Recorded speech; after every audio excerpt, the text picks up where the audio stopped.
even his jog isn't cheering him up, and he likes fitness, so he is genuinely in a bit of a rut. Not the bees! Not the bees! Man, she looks so hot when she's fighting bees. I love it. Afterwards, they'll both call their friends and be like, I think it was a date. Does this sound like a date? I don't know if it was a date. Hello from the void, it's Rose. Welcome back to my channel and to my not so berry challenge.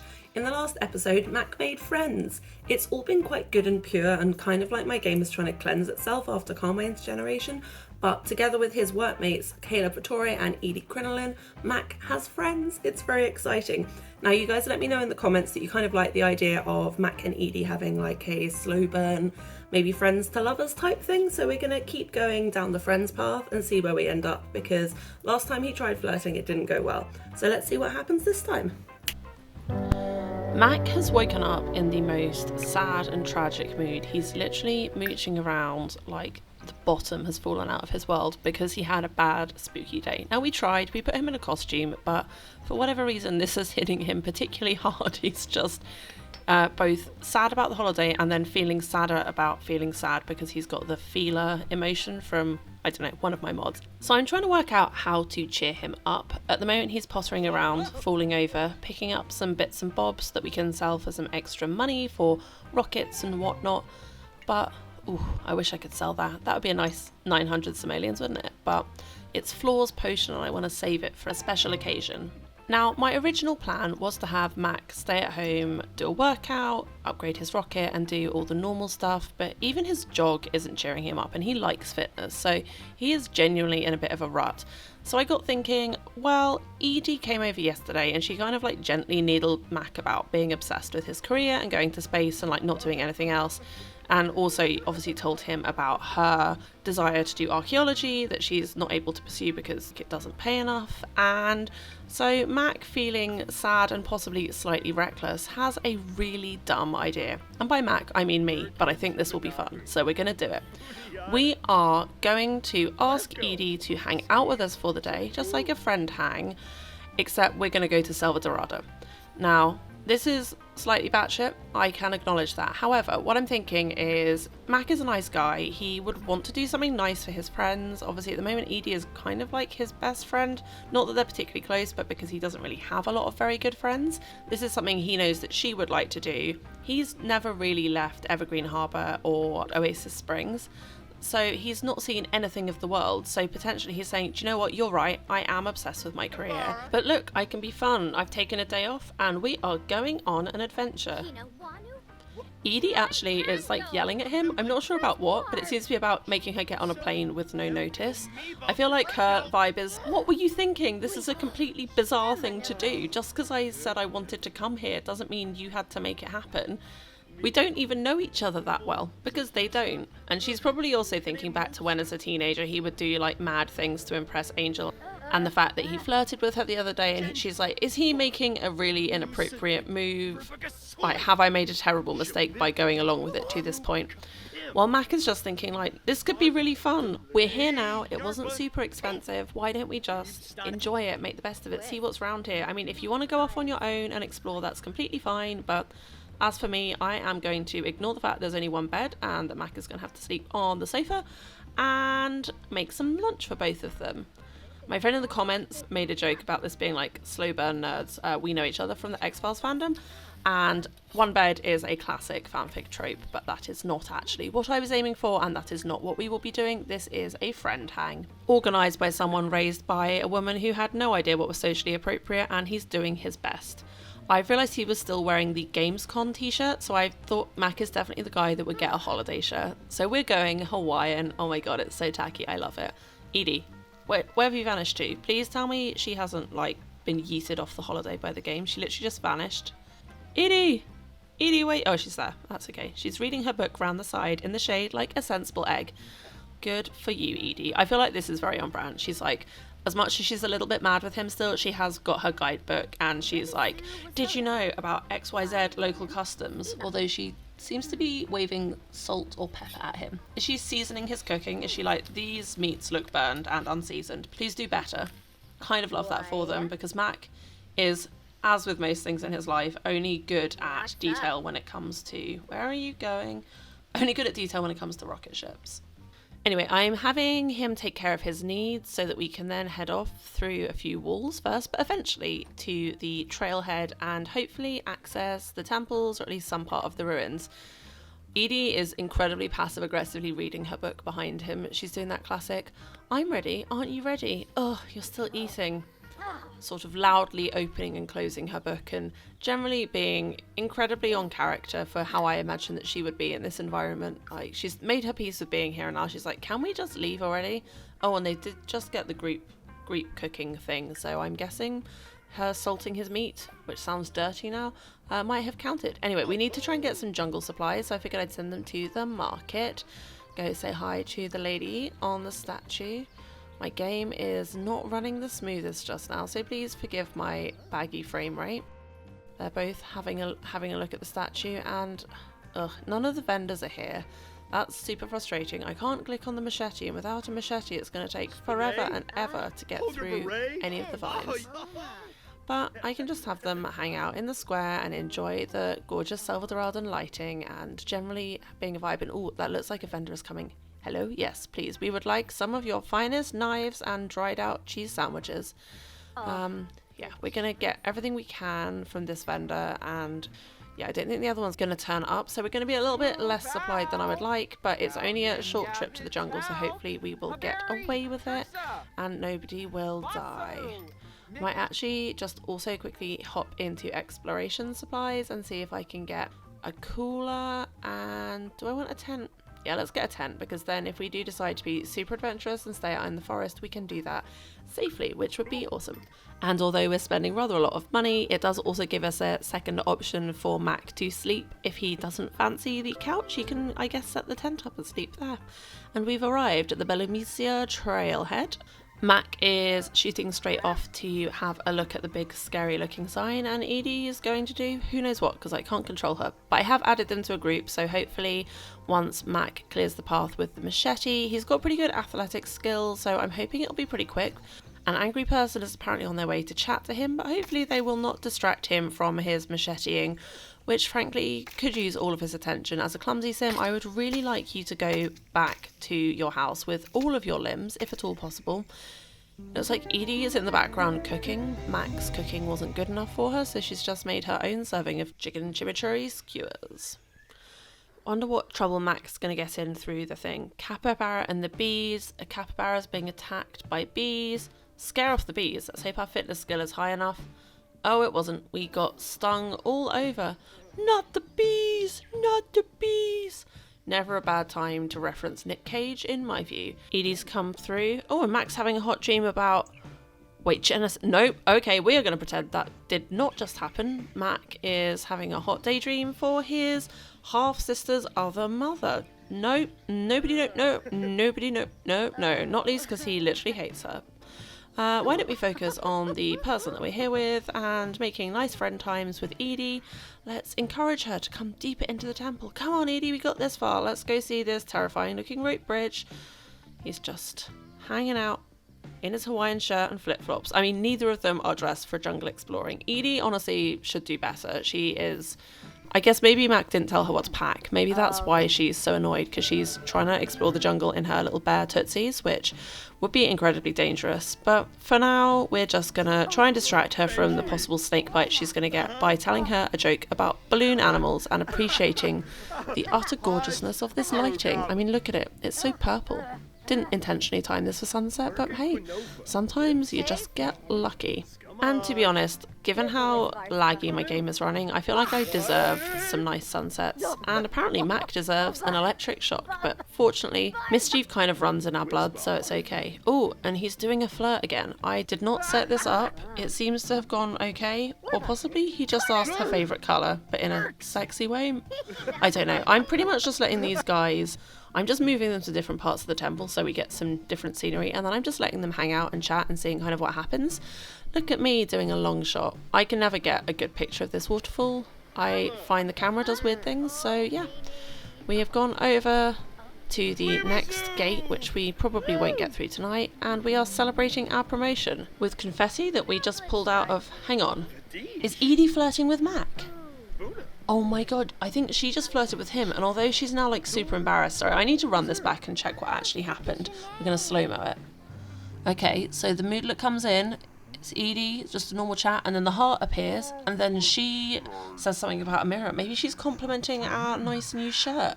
And then we get the hearts. Wow, wow, wow, wow, wow. I honestly was not expecting this for either of them just yet, because yeah, they're both loners, they're not super social. I guess the waterfall is a pretty romantic location. I think there is a buff maybe that makes it more romantic, so possibly we're benefiting from that. But Mac has got back onto more comfortable ground and is now talking in a lot of depth about dinosaurs, so you know, you win some, you lose some, but we do have a teeny tiny little pink bar up there at the top, which is obviously great news for Mac's potential future, but also a little bit sooner than I was planning for, which sounds kind of ironic given Carmine got pregnant while she was still in college and Mac is halfway through being a young adult, but, you know, different speeds for different people. Oh, what's happening? Oh no, I think Edie is being attacked by bees. Yeah, oh. Mac has chosen this moment to switch to really flirty. He's like, man, she looks so hot when she's fighting bees. I love it. Or possibly he's like, oh, she got attacked by bees just like me. Either way, Mac, dude, seriously, you need to work on your game or get some game or just try being normal. Although, given that she just let you give her a hug, you know, maybe it worked in your favour. I don't know. Anyway, I have queued up the stargazing interaction for them because I do want to try and develop their friendship before we really go much further on the romance scale, because although you guys like the idea of them together, I really want them to have a solid sort of foundation before anything proper happens. And as we know, Mac loves space. They are in what Edie loves, which is ruins and archaeology places, and so now they're taking a little bit of time to do what he loves before heading back home to go to bed. One bed. Mac, you are on the sofa, buddy. Sorry about that. Edie's just wandered in and sat right by his head and started talking to him while he's sleeping. I mean, girl, go to bed. He gave you the bed, let him sleep. But it is also kind of cute, the idea that they want to have like midnight chats, although I think she's super flirty, so I'm a bit worried she's glitched, drunk or dazed, and I don't want anything to go down. So Mac fortunately has moved himself over to an armchair where he's going to have a read of his book. And she's flirting about tanks? Sure, Edie, sure. Maybe it's like war history. I thought I'd have a look at their sentiments. Mac has a bunch of sentiments. He's got cooking together, adoring, and closer from quality time. Edie's only got cooking together. So, I mean, although she is the one that's flirty, I think Mac maybe is realising that perhaps he might want to be more than the friends, and knowing what he knows about himself, knowing what he knows about Edie, he definitely wouldn't want anything to happen that either of them would regret, anything to go like super fast, or sort of like a we're away on holiday and something just happened and oh, let's never speak of it again. He would want for anything that happens between them to be very intentional and obviously consenting, and with them both being very clear about where they stand. So with that said, do not go sleep in the bed, Mac. I would like for you to go back to sleep on the sofa so that Edie can go sleep in the bed, knowing that you are not going to be trying any shenanigans because you respect her and you didn't bring her out here for this. You brought her out here because you had a mad idea, and just because your feelings may be changing doesn't mean you need to act on them straight away, because you are not your mother. Oh my god, Edie's PJs are so cute. Look at her bunny slippers. Look how long her hair is. Oh, so cute. I also like that he kind of like went outside so that she could get up and get ready without feeling like he was watching her.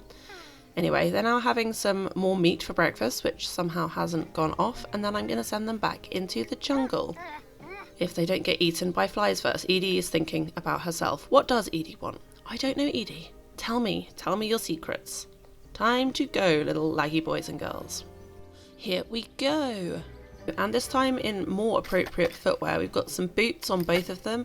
I think it's because yesterday they put on their hot weather gear, which is more like summery, and I was too lazy to give them adventuring looks. Capybaras again. Oh, but this time one of them looks injured. Well, we have no charisma, so I think we're going to have to watch and enjoy the injured wildlife. Also, it is what David Attenborough would tell us to do. We can't intervene.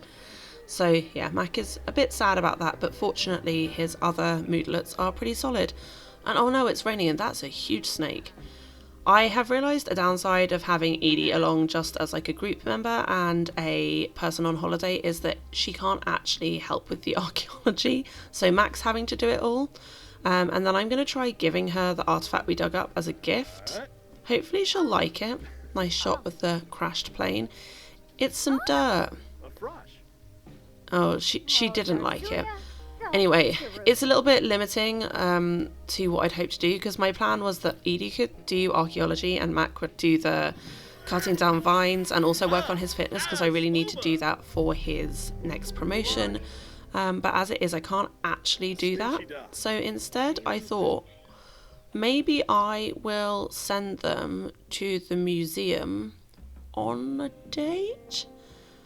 Not like a date. I don't think I want to like push the romance too far, but what if, given there's definitely been flirting, I think they can both acknowledge that there's been some flirting. Why don't they go hang out somewhere where they can actually talk instead of having to keep an eye out for like jaguars and quicksand or whatever it is you find in the jungle? So yeah, let's see if Edie will go to the museum with us for an undefined hang. I don't know why Mac just called H, but apparently he did.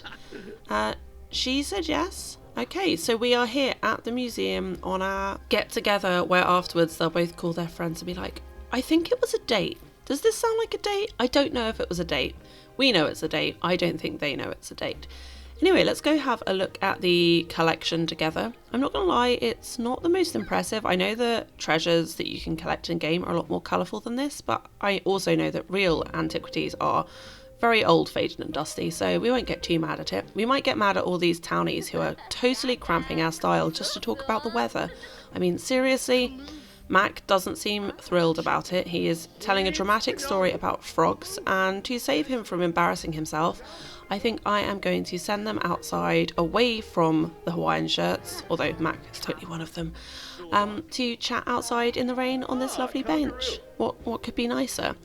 Edie doesn't look super thrilled, so Mac is checking in on her and she says she's a little bit down. Okay, he's just rolled, like, okay, he wants to tickle her mercilessly. I'm not sure this is how I would go about cheering her up, but it's what he wants to do.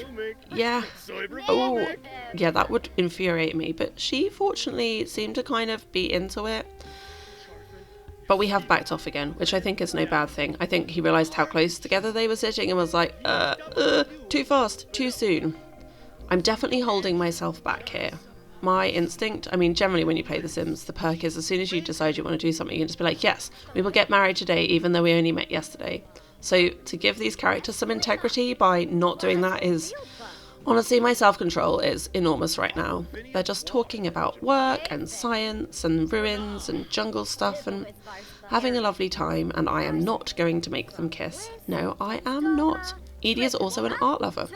Well then, this is a good place to bring her on our date that isn't a date, or is it maybe a date? I'm just letting them populate their own queue mostly, but then I did actually think, I feel like Mac would maybe want to confess his attraction and say, you know, I kind of like you. Do you maybe like me too? Babudida. She says bats. I mean, it went well. They got positive friends, although I don't think their romance went up. And then Edie started talking about bats, which feels kind of on brand. She's like, oh, lovely. Thank you. Did you know about the bat colony that historically lived in these caves? And yeah, then left quite quickly. That feels right. That feels organic. I am glad I haven't pushed them, although I have now sent them to stand by this nice lake. Just because I think it will make a pretty picture, maybe for the thumbnail, but also because we've only got a few moments left in this date, and the only thing I need to do is get them both to be flirty at the same time, but I don't want to force it, so I've just made them stand somewhere nice, and I'm going to see what happens. At the moment, it's a little bit of hand-holding and a lot of conversation. I imagine it would go along the lines of, I've had such a lovely time. I too have had a lovely time. Isn't it nice to spend time with friends? Mother is calling us to congratulate us on becoming friends with Caleb. That's not the big thing happening right now, Mum. Right now, I am sort of trying to establish whether or not this person I likes me back, and I am using such tools as blowing a kiss and confetti, and she is electrocuting me, but I think we're flirting. I don't know if we're flirting. Are we flirting? Okay, I'm gonna go now. I feel like they both literally freaked out. They were like, oh my god, this is getting too close to being something we can't pretend didn't happen. Run away. And it's a silver medal, even despite that. which feels like a good place to end this episode. I'm so unused to my game being like cute and pure and good, but this is just going perfectly. I love how they were like too awkward to actually make anything happen, and I'm not gonna lie, my finger was like hovered over the first kiss, like, do I do it? Do I do it? And I was like, no, let it go slow, let it be natural. Anyway, I really hope you enjoyed this part. I hope you're enjoying Mac's story so far. Let me know in the comments what you think, and I will see you in the next video. Bye!